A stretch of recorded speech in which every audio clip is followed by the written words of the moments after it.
Então, meus irmãos, hoje estamos celebrando a grande festa de São Pedro e de São Paulo. Olha aí, chega-se, coisa para cá um pouquinho. Isso aqui, ó. Põe no meio, senão atrapalha a visão do pessoal. Aí, tá bom, tá bom. Então, meus irmãos, é uma grande festa. Hoje é dia do Papa, porque é dia de São Pedro. O Papa é sucessor de São Pedro. Hoje é dia de rezarmos de modo especial pelo Santo Padre, o Papa atual, o Papa Francisco, sucessor de São Pedro.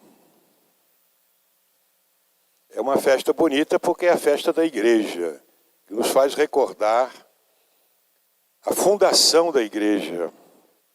Nosso Senhor fundou sobre São Pedro. Nosso Senhor quis fundar a Igreja sobre os apóstolos. E entre os apóstolos, os 12, ele escolheu um para superior, para chefe, que seria o seu poder visível aqui. A pedra da Igreja é Jesus. Mas ele queria uma pedra visível, porque Jesus foi para o céu e a gente não o vê aqui. Então a pedra visível é o Papa, é a pedra. Por isso que Nosso Senhor transformou o nome de Simão em Pedro, quer dizer pedra. Tu és Simão, agora vai te chamar Pedro, quer dizer pedra, porque é sobre essa pedra que eu edificarei a minha igreja. E as portas da morte, do inferno, do Hades, não prevalecerão contra ela.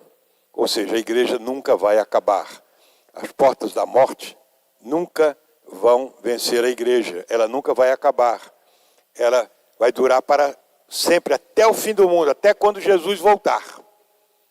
Porque ele garantiu isso. Eu estarei convosco todos os dias, até a consumação dos séculos. Não há nenhuma instituição que tenha durado tanto quanto a igreja. Nenhuma. Nem os impérios. O Império Romano, que sucedeu ao Império Grego, ao Império de Alexandre da Macedônia, ao Império dos Persas, ao Império de Nabucodonosor, dos Babilônios, todos esses impérios ruíram. A igreja nunca vai acabar, nunca vai ruir, nunca vai falir, porque tem a assistência de Nosso Senhor. Isso é um ato de fé. Isso é matéria de fé, como nós rezamos no credo. Eu creio na Santa Igreja Católica, que vai durar para sempre. E graças a Deus, nós pertencemos a ela. Nós não somos protestantes. O protestantismo começou no século XVI, com Martinho Lutero, e outras seitas que vieram muito mais recentes. Essas igrejas, a Assembleia de Deus, por exemplo, que começou no século passado, os batistas começaram no século XVI, todos esses outros, religião, Igreja dos Santos dos Últimos Dias, Mormons, todos esses aí começaram bem depois. Nenhuma delas tem ligação histórica com Jesus Cristo, só a Igreja Católica. Essa é fundada sob Pedro, cujo sucessor é o Papa. O sucessor de São Pedro foi São Lino, depois de São Lino foi São Cleto, depois de São Cleto ou Anacleto foi São Clemente.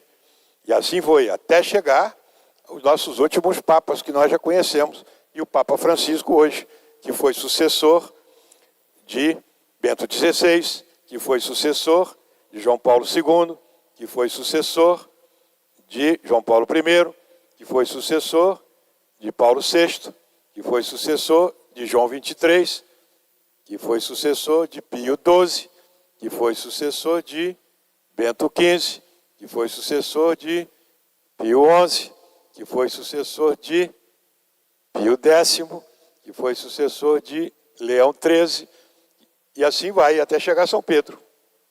Nenhuma outra instituição humana pode mostrar sua ligação histórica com Jesus Cristo. É a Igreja Católica.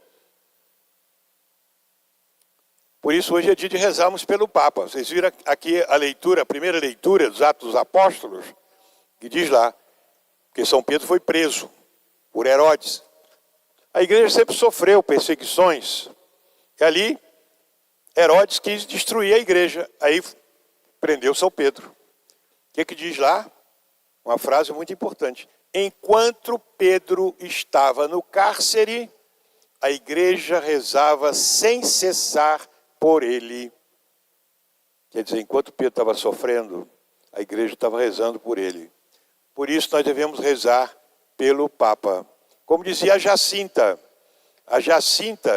teve uma visão, Jacinta de Fátima, que viu uma casa, muita gente de fora xingando, e o Papa ajoelhado numa mesa, com o rosto entre as mãos, chorando. E ela dizia, coitadinho do Santo Padre. E todo mundo xingando. O Papa também, até hoje. Quanta gente que xinga o Papa. Quanta gente que interpreta mal qualquer ação do Papa. Entre os católicos também. Quanta gente que vê qualquer coisinha que o Papa fala, viu? Olha lá, esse Papa é comunista. Esse Papa está fazendo não sei o quê. Quem faz isso não é católico. Porque católico ama a sua família. Você faz isso com seu pai, com sua mãe, com seu tio? Não. A gente não faz isso com a nossa família. E você vai fazer com a igreja, com o Papa? Qualquer coisa vamos criticar, vamos jogar pedra, vão interpretar mal. Qualquer ação tem duas interpretações. Sempre essas pessoas críticas vão olhar sempre o lado mal. Ao contrário do que São Francisco de Sales dizia, se uma ação tem 100 faces, 99 ruins e uma boa, vamos interpretar pela boa e não interpretar pelas ruins. Vamos amar o Santo Padre, o Papa, vamos rezar por ele, vamos rezar pelos bispos, que são sucessores dos apóstolos. Aqui está um sucessor dos apóstolos, falando para vocês. Rezar pelos bispos, rezar pelos padres, que são os ajudantes dos bispos. Rezar pela igreja toda. A igreja de Nosso Senhor. O bispo vai dar hoje o sacramento da crisma para vocês, porque o bispo, que é sucessor dos apóstolos, é o ministro ordinário da crisma. Diz lá os Atos dos Apóstolos que aquelas primeiras comunidades que tinham sido já batizadas validamente, enviaram São Pedro e São João para que eles recebessem o Espírito Santo. É o que vai acontecer com vocês hoje. Eles já eram batizados. Então mostra que o sacramento da crisma é um sacramento diferente do batismo. É uma nova infusão do Espírito Santo. Vocês já receberam o Espírito Santo no batismo. Agora, uma nova infusão, que é o sacramento da crisma. Então, São Pedro, escolhido por Nosso Senhor para ser a pedra, o chefe da igreja. Por isso que Nosso Senhor trocou o nome dele. Ele chamava-se Simão. Você é Simão. E agora em diante vai se chamar Pedro. Porque é sobre esta pedra que eu vou edificar a minha igreja. Vamos amar a igreja. Vamos amar São Pedro. E Nosso Senhor escolheu São Pedro de propósito. Ele não tinha qualidades humanas. Como dizia um cardeal em Roma, na eleição do Papa, falou comigo, olha, nos critérios de hoje, São Pedro não teria a menor chance de ser eleito Papa. Nenhum cardeal ia votar nele. Mas ele foi escolhido para ser o primeiro. E Nosso Senhor escolheu. São Pedro era um pescador, pessoa simples, como eram os primeiros apóstolos. Ele não era nenhuma pedra. A pedra é Nosso Senhor. São Pedro era fraco. Tanto assim, quando Jesus foi preso, ele fugiu. Depois, logo ali, ele negou que conhecia Jesus. Ele fugiu, foi covarde, medroso. Mas Nosso Senhor fez pedra. Porque a pedra realmente é Jesus. São Pedro é a pedra visível, mas quem segura a igreja é nosso Senhor. Mas ele colocou sobre pessoas frágeis. O Papa é frágil, os bispos são frágeis, os padres são frágeis, porque quem segura a igreja é nosso Senhor. E ele enviou essas pessoas frágeis para que nós as respeitassem como ele. Nós os respeitássemos como sendo nosso Senhor. Então, São Pedro, mesmo com essas fraquezas, foi escolhido para ser o chefe da igreja. Tu és Pedro, sobre esta pedra vou edificar a minha igreja. São Pedro, então, tem a força de nosso Senhor. Por isso que ele logo no começo da igreja, depois que Jesus foi para o céu, depois que ele recebeu o Espírito Santo, convocou o primeiro concílio, concílio de Jerusalém, onde foi decidido que não era mais para se guardar as cerimônias judaicas. Agora é um novo povo de Deus, é o cristianismo. E depois os sucessores de São Pedro, que foram dando as regras e as normas para a igreja até hoje. Mas São Pedro era ali da Galileia. Foi para pregar aos judeus, porque Jesus queria que primeiro se pregasse aos judeus, que é o povo de Deus escolhido do Antigo Testamento. E São Pedro foi escolhido para isso, para a igreja toda, mas para começar com os judeus. E para pregar para o resto do povo, para os pagãos.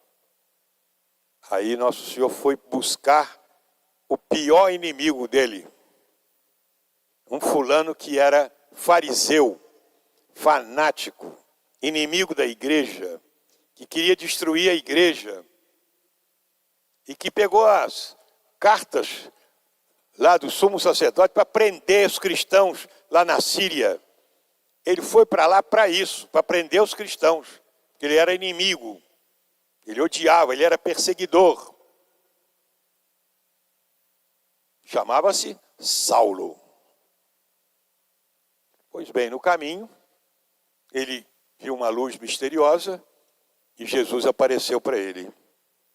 E ele jogou no chão e Jesus falou: Saulo, Saulo, por que me persegues? E ele falou: quem é o Senhor que eu estou perseguindo? Eu sou Jesus, a quem tu persegues. Porque você persegue meus irmãos, você persegue os cristãos, sou eu, você está perseguindo a mim. Aquela aparição mudou aquele homem, Saulo, que agora vai ser São Paulo. Aí ele fez aquela pergunta que todos nós devemos fazer: Senhor, o que quereis que eu faça? O que o Senhor quer que eu faça? Aí Jesus falou com ele: levanta daí e entra na cidade. Vai ser apresentado a um catequista chamado Ananias.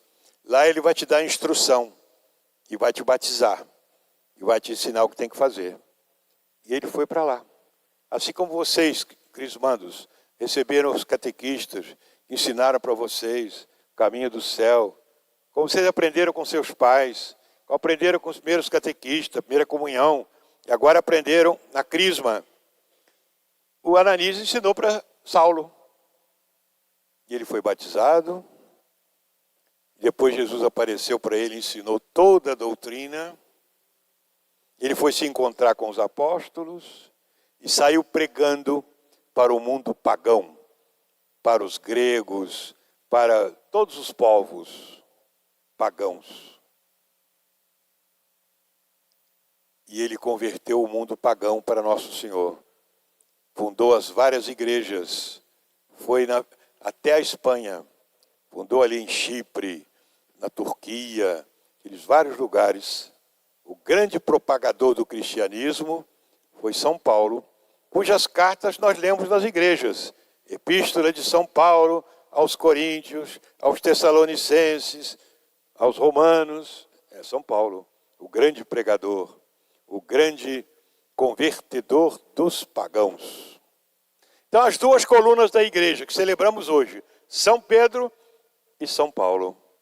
Essas são as duas colunas da igreja. E vocês vão ser crismados nessa festa. Vão lembrar sempre, ó, eu fui crismado na igreja do Senhor Bom Jesus no dia de São Pedro e São Paulo. Vão lembrar disso para sempre, né? Fui crismado no dia 29 de junho, no dia 30, que celebramos São Pedro e São Paulo, a festa deles. E lembrar sempre desses dois bons exemplos, São Pedro e São Paulo. E a igreja. Graças a Deus nós pertencemos à igreja de nosso Senhor. É nessa igreja que nós vamos encontrar a salvação. Fora dela, não há salvação. Ah, eu quero uma igreja só para mim, não quero saber de papa, de bispo. Então, meu filho, você está fora, porque nosso Senhor está ali. Onde está o papa, ali está a igreja. Onde está o bispo, ali está a igreja. O bispo vai agora crismar vocês. Cada um vai ajoelhar. O bispo vai ungir a testa com o óleo do santo crisma. E vocês vão ser ungidos e receber a crisma. Portanto, receber o Espírito Santo. É o Espírito Santo que virá sobre vocês, como veio sobre os apóstolos, para converter vocês definitivamente como bons cristãos. No batismo, vocês se tornaram cristãos. Na crisma, perfeitos cristãos. Vão ser como São Paulo, convertidos para seguir nosso Senhor. Apesar das dificuldades nossas e do mundo. É nosso Senhor que nos espera. Vamos pedir a Nossa Senhora, que é a nossa mãe, que é a mãe da igreja, que proteja vocês todos. Os padrinhos são aqueles que acompanharam vocês, estão acompanhando hoje, para que vocês continuem no bom caminho. Os padrinhos e as madrinhas, para que vocês continuem no bom caminho. Os padrinhos vão sempre lembrar vocês, olha, preciso ser cristão. E não basta ser batizado e crismado, não é? É preciso continuar vindo à missa aos domingos, é preciso rezar o texto de Nossa Senhora, é preciso frequentar a igreja, é preciso se confessar para comungar. Não é sumir, não. Já pensaram? Se todos que foram batizados, crismados, fizeram a primeira comunhão, continuassem na igreja, tinha que fazer 2 igrejas do tamanho dessa aqui. Por que não precisa? Porque somem, desaparecem, são crismados e não voltam mais. Vai para a faculdade, viram ateus, pagãos, só vão se converter quando estiver morrendo no UTI. Chama o padre, por favor. Não é assim que vocês vão fazer, né? Vocês vão ser católicos até o fim. Continuar com a vida cristã. Não é? Por isso foram batizados, crismados, instruídos para frequentar a igreja e salvar a alma de vocês.